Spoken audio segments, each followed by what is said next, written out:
Welcome to my channel. This is an indication of some of the things that I cover on a regular basis in my videos. If you haven't already subscribed, please feel free to do so, and don't forget to click the little bell so that you'll get notified of future videos. Please feel free to share my videos on your social media, and I hope you enjoy the video which follows. Well, hello everybody. As the title indicates, my sourdough bread making method has sort of evolved, and I wasn't watching it do it, I guess. It's just slowly over the last 3 years or so that I've been making sourdough. I've made little changes to the way that I make mine. I've had several questions from different people watching my videos, and I realized from the questions that I don't do that anymore, but I went back and reviewed and tried to answer their question for them. None of the methods are wrong. The original method that I used, I think, was probably from King Arthur flour. It's an excellent method, makes an excellent loaf, more involved than what I do now. It all came to a head one day last week. I was making bread, and then I was talking to my sister who lives in Ontario. She was making bread, and she was telling me what stage she's at and what she's done, and I got laughing and said, I don't do any of that. She said, what do you mean you don't do any of that? You gave me these instructions. So what I've decided to do is to make this video and show you what I do now in making my bread. If you're content with the method that you're using, carry right on. I didn't deliberately change. It's just that I noticed little things as I went along. I read something somewhere else and I tried it, and it sort of got added into my method. So this is in the evening now. I'm beginning the process. This is my sourdough starter. It's been out of the fridge now for several hours, and it's bubbling. It's active. I fed it just before I put it in the fridge the last time. I don't normally do that, but I thought it was a little less strong than it had been, so I gave it 3 or 4 ounces of flour and 3 or 4 ounces of water. And now I'm going to feed it again, and I'll just leave it at room temperature overnight. I'm going to use 5 ounces of flour and 5 ounces of water. And you don't have to do that. Any equal amount. If you use an equal amount of water, equal amount of flour, and equal amount of your starter, then you're off to a good start there. I probably got a bit more than 5 ounces of starter there, so don't do what I'm saying, don't do what I'm doing, do what I'm saying, I guess. I'm using all-purpose flour for this. I've already set that back to 0, so we'll get 5 ounces in there. That was easy enough done. And now 5 ounces of water. It's just regular cold tap water.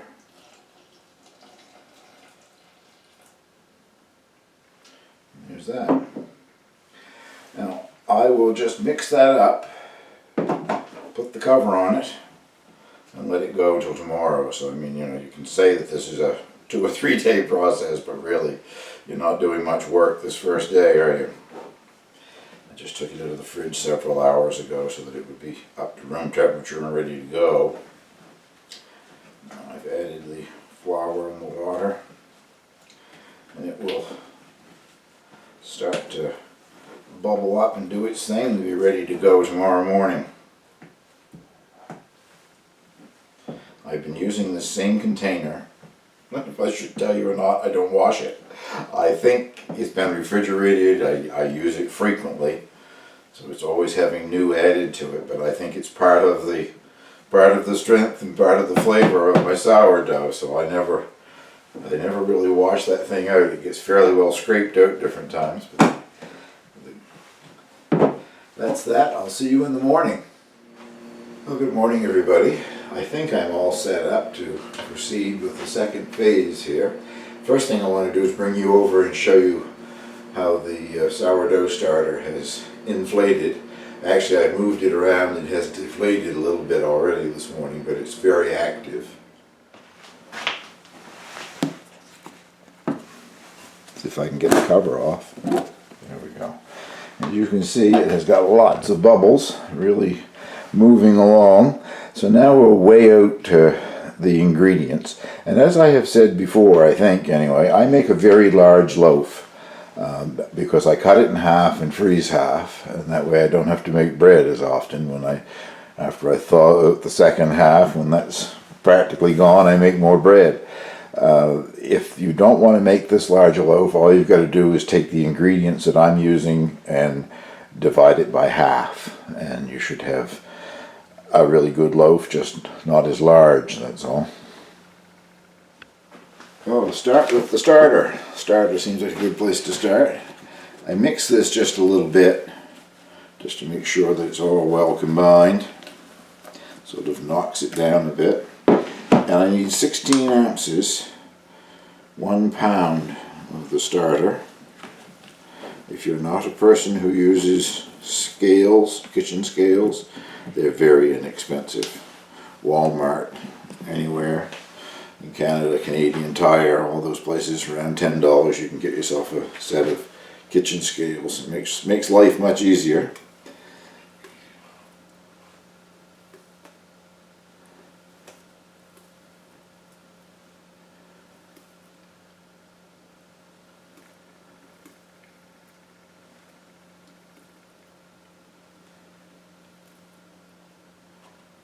Here we have, not usually that accurate, we have 16 ounces. And to the 16 ounces of starter, we add 22 ounces of flour. I'm using a multi-grain bread flour made by Robin Hood here in Canada. Available at just about any large grocery store chain in Canada, made by Robin Hood, as I said, and it is a flour that's already blended with white bread flour, plus it has the multi-grains added. In the US, I'm not sure. I know that King Arthur Flour on their website sells numerous different kinds of flour. If they sell a multi-grain bread flour or not, I don't know. This would work just as well with white bread flour. If you can't get a multi-grain or a whole wheat that's a bread flour, I would go with 50% white bread flour and 50% whole wheat or whatever you're adding to it. But anyway, we need 22 ounces of the Robin Hood multi-grain flour. This makes a very nice loaf. I like it very much.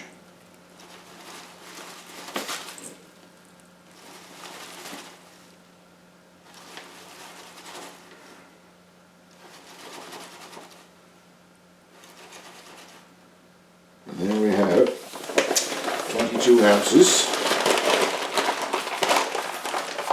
To that we add 14 ounces of water. And once again, it's just straight tap water right out of the tap. Because mine, I guess I should say, mine is out of my own well, so it's not chlorinated or anything like that. Not that I don't think that would make any great difference in your bread, but if you were concerned about that, you could buy a bottle of spring water, I guess. That's the 14 ounces of water. And now 2 teaspoons of salt. And I'm using a sea salt. You can use any salt. A table salt would work just as well. So now we'll get this on the stand mixer. It's on the stand mixer with the dough hook attached. Now I just raise the bowl up. And I let this go for 15 minutes by the clock on a medium to low speed.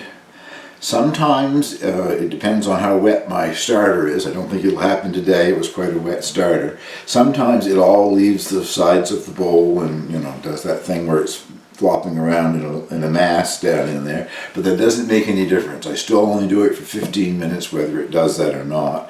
And I'll show you what's happening inside this thing halfway through or whatever.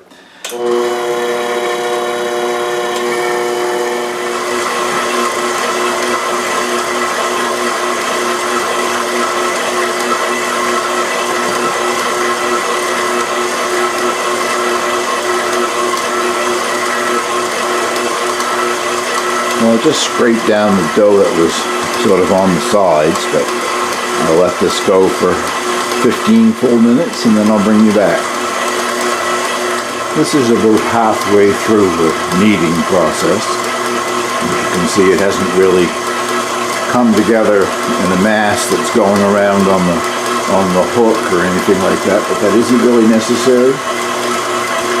Either way, if that happens is good, and if it doesn't happen, that's good as well. Actually, this way you get a moisture structure. It's had its 15 minutes of kneading. Now we move on to its first rise. It goes through 2 risings. I will speak more about the second one after we finish this one. But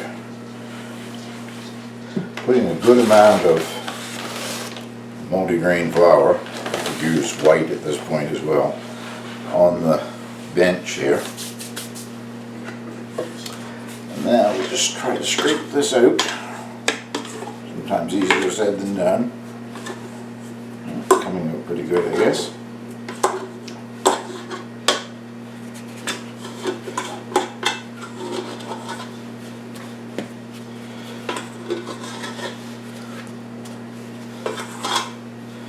Good tools to have. This is a bowl scraper, contoured so that you can scrape the bowl easily enough. And then a bench scraper is another good item to have. This just gets folded over on itself a few times. See how wet it was, but once it's in this flour, it's easy to handle. And this time it can go back, it's going back in the same bowl, no oil, no grease. And this time it can go in with the seams down that you just made. That's a bit different when it comes to the second rising, but as I said, we'll get to that later on. And I cover it with one of these plastic wraps that tries to wrap around your ankles when you go to use it. And then a tea towel.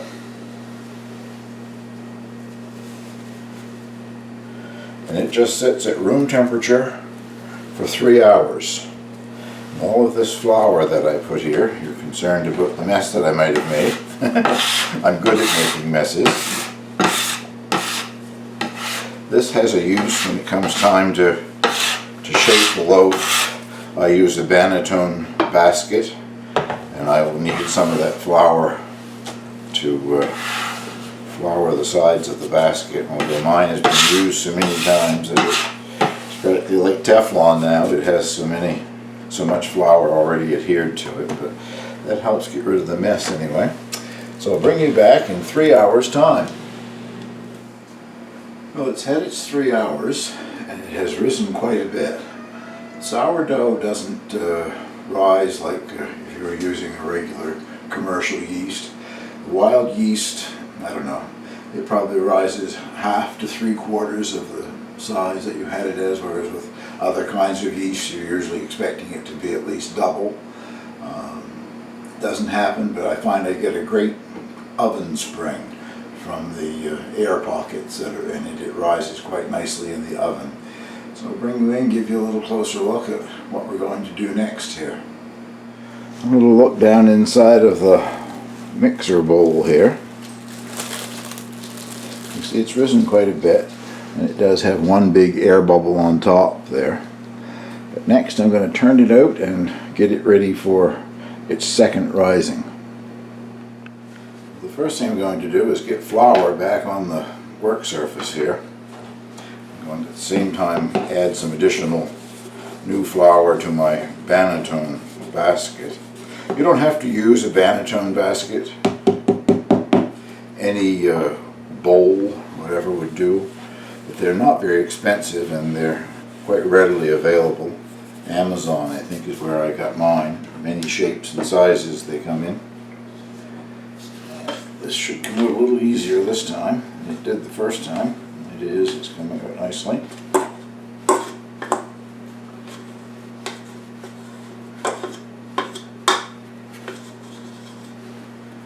Pretty good. Hate to waste any, even the little pieces. Now, once again, it just gets shaped. And And what you're doing this time is improving the surface tension.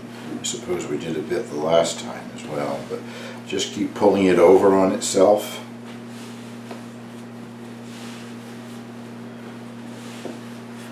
Big fat air bubbles there and there.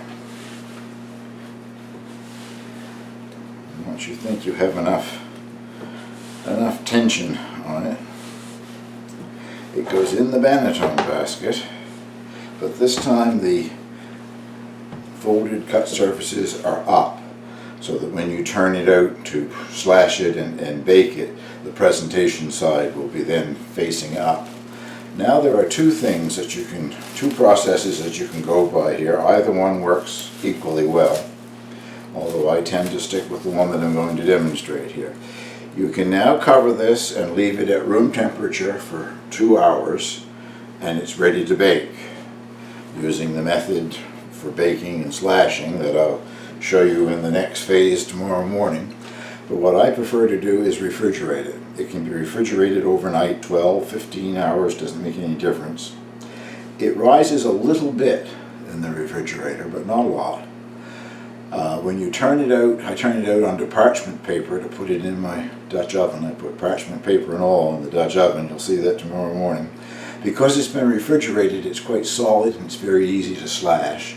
You can still slash the top and get a nice design if you don't do that.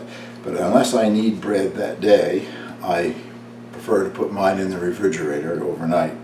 If I need bread that day, I just let it rise for 2 hours and then carry on with the baking procedure. So I will see you back here tomorrow morning and we'll bake this thing. It can easily be a one-day process, obviously. If around midnight or so before you go to bed you take the starter out and feed it and let it rest overnight and develop, and then do the rest of the steps the following day and bake it. I prefer the slow method, I guess, so we'll see what it looks like when it comes out of the oven. I'll see you in the morning. Good morning, everybody. The dough has been in the refrigerator overnight and has risen a fair amount. I'll be showing you that close up when I do the next little step here. But I've been meaning all along to give the metric version of the weights and this morning the temperature for the oven, so I thought I would read those off to you now. And if you're dealing with metric scales rather than using the English system as I did, the 16 ounces of sourdough starter is 454 grams, or somewhere in that area. And the 22 ounces of bread flour is 675 grams. 14 ounces of room temperature water is 400 grams. And then 2 teaspoons of salt. That is all of the ingredients. And this morning the oven and the Dutch oven in my oven have been preheated to 450 degrees Fahrenheit, and that is 230 degrees Celsius. So I hope that's a bit of a help for people who are using the metric system. Now let's have a closer look at what we're going to do here and get this loaf in the oven. Well, you remember what it looked like last night. It has risen quite a bit, I guess.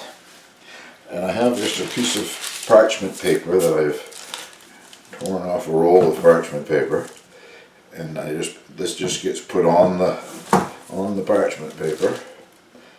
Release is quite easy from the banneton, mainly because it's been used so many times and is floured. And now you can do any slash design that you like on the top. I've done many. What I'm going to do for you now is one that's kind of pretty. I haven't used it in a bit, but we'll hope for the best here. I'm just using a razor blade.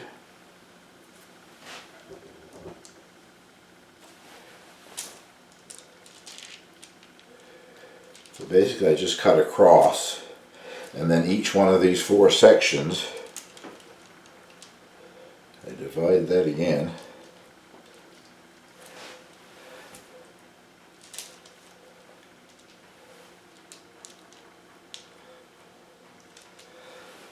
And that is quite pretty when it comes out of the oven. Let's get it in the oven. That's my Dutch oven, which has been preheating to 450, 230 Celsius. in the oven. And just put dough and parchment paper them all.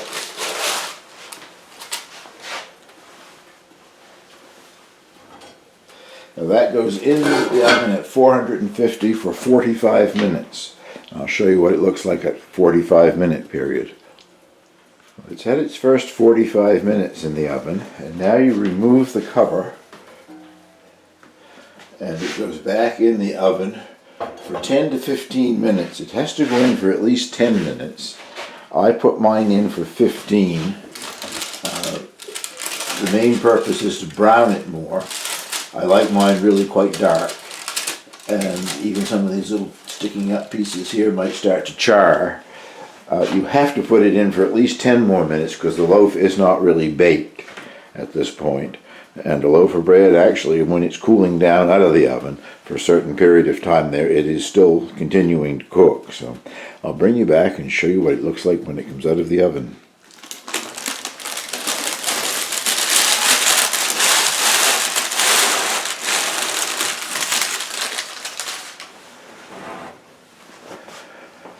And that is the finished product.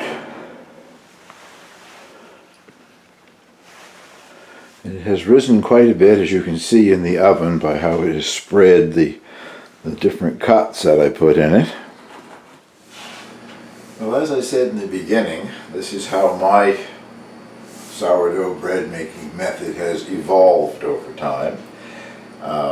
If you're perfectly satisfied with the method that you're using currently, then stick with it by all means. I just thought I would show a little update of how I do it now anyway, and if you're interested and want to give this a try, please do. I'd love to know how it works out for you, so send me a comment or whatever when you have tried it, if you plan to. And now I think that's probably made this video quite long enough. I'll get it put together and up on YouTube. And thank you very much for watching.